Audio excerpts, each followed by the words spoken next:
Let's talk about some more with infinite series. We're going to look at a couple of other ways, a couple of new ways to figure out if a series is convergent or divergent. Again, kind of like the last section, I think we're not so much concerned with what the sum is at the end, but we're just really concerned with, does a series converge or diverge? So the type of series we're looking at in this video is called an alternating series. Alternating just means that the terms alternate between positive and negative. You can start with the positive term, you can start with a negative term, but whatever you start with after that, every term will change signs. So you can see here positive, negative, or we can start with the negative and then go positive, negative, and so on. And the way you can tell, if you just have a formula, if it's n minus 1, assuming we start with 1, maybe it's safest just to figure out what the first term is.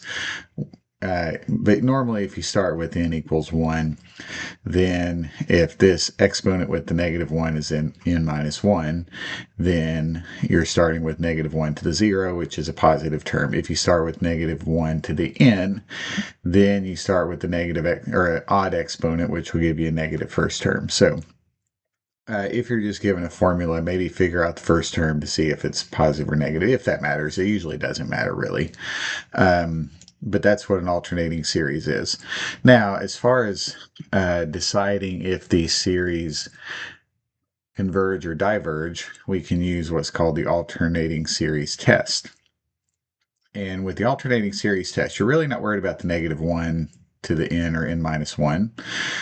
What you're more worried about is the other part of it. And we'll call this other series, or the series attached to the negative 1 term, Bn. So in this case, Bn, B sub n would be 1 over n.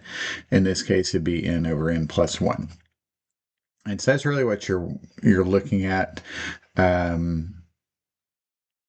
when you're deciding if these converge or not. Now, to use the alternating series test, if the series satisfies the condition that it's decreasing, and when we talk about decreasing, we're not worried about the sign, we're just worried about this B sub n series. So obviously it's cannot be a decreasing series if it's alternating, if we're just considering the individual terms, because we go positive, negative, and so on.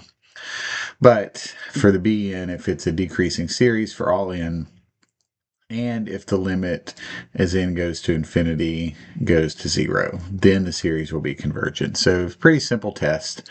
Only works with alternating series, of course, but if it's alternating, we can use this test and see if it converges or diverges. So let's look at this one.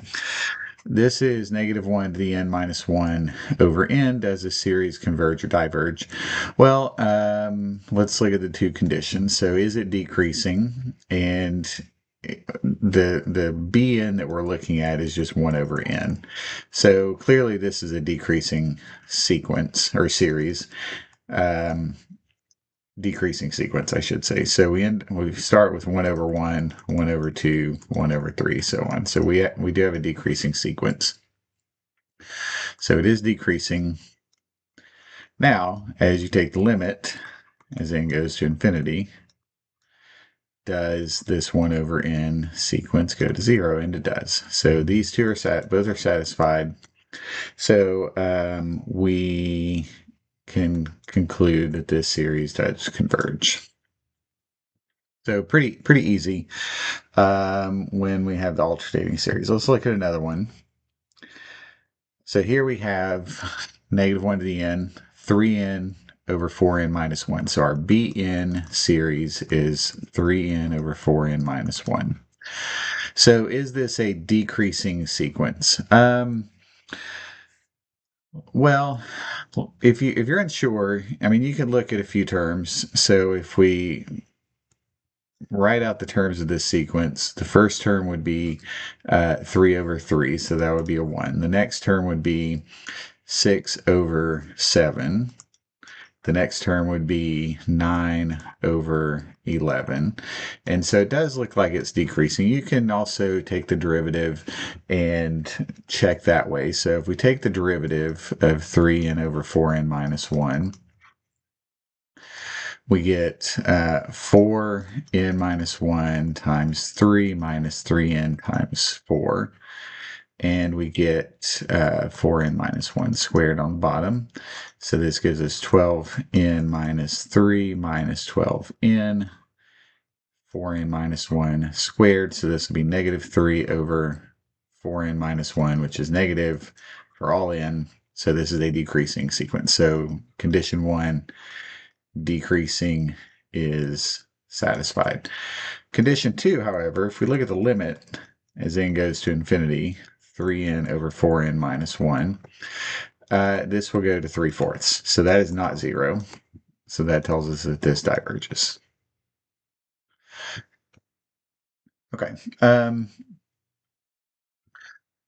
Now, let's look at another one, number 3.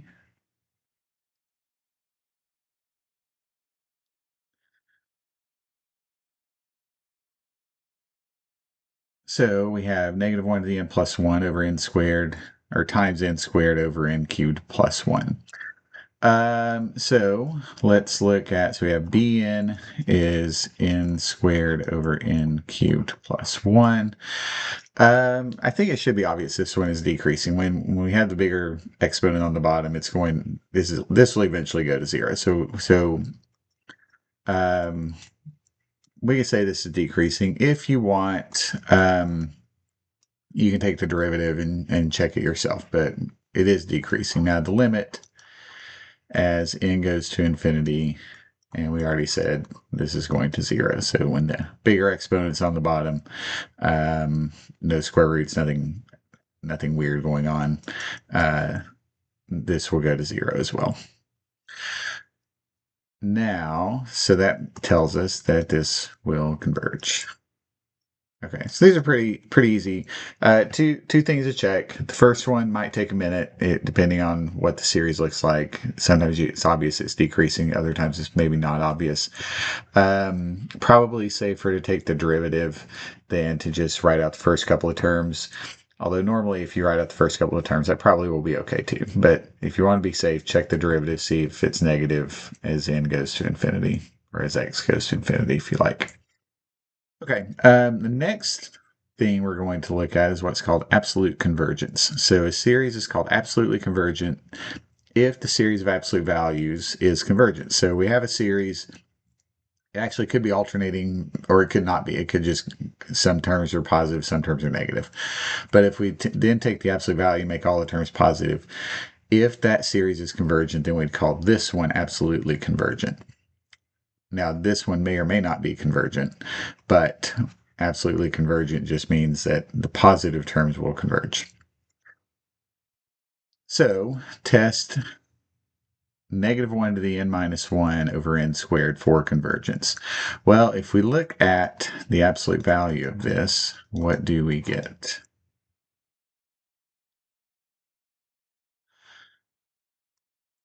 That just gives us 1 over n squared, and 1 over n squared converges. So this is a p series. P is greater than 1, and so that tells us that it converges. Then this tells us that negative 1 to the n minus 1 over n squared absolutely converges.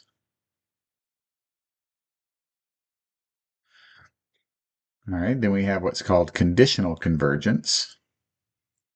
So a series is called conditionally convergent if it is convergent, but not absolutely convergent. That is, if this series that you're given converges, but when you only look at the positive terms, it diverges.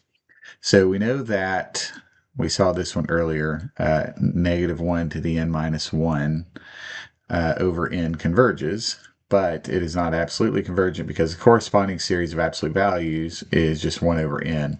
And we said in an earlier video that this one does not converge. So this is a p-series with p equals 1 and is divergent. So in order for a p-series to be convergent, p has to be strictly greater than 1. Then the last example, so we have cosine of n over n squared. Now this one has positive and negative terms, but it is not actually alternating. So I believe the first term is positive, the next 3 are negative. think the next three are positive, and so on. So this one is not alternating. So what we can do is we can look at the absolute value. So absolute value of cosine n over n squared. N squared is always positive, so the absolute value of cosine of n over n squared. We know that cosine of n is always less than or equal to 1, so we can say this is always less than or equal to 1 over n squared. 1 over n squared converges. So that tells us by the comparison test that this series that has all terms smaller than this one that does converge, this one will also converge. So absolute value of cosine n over n squared converges by comparison test. And so then that tells us that cosine n over n squared also converges by the alternating series test. Okay. All right. So a few more things to learn about series, and I know you probably need to go back and review the earlier sections just to make sure you don't forget those. But if you have any questions about these, you can let me know.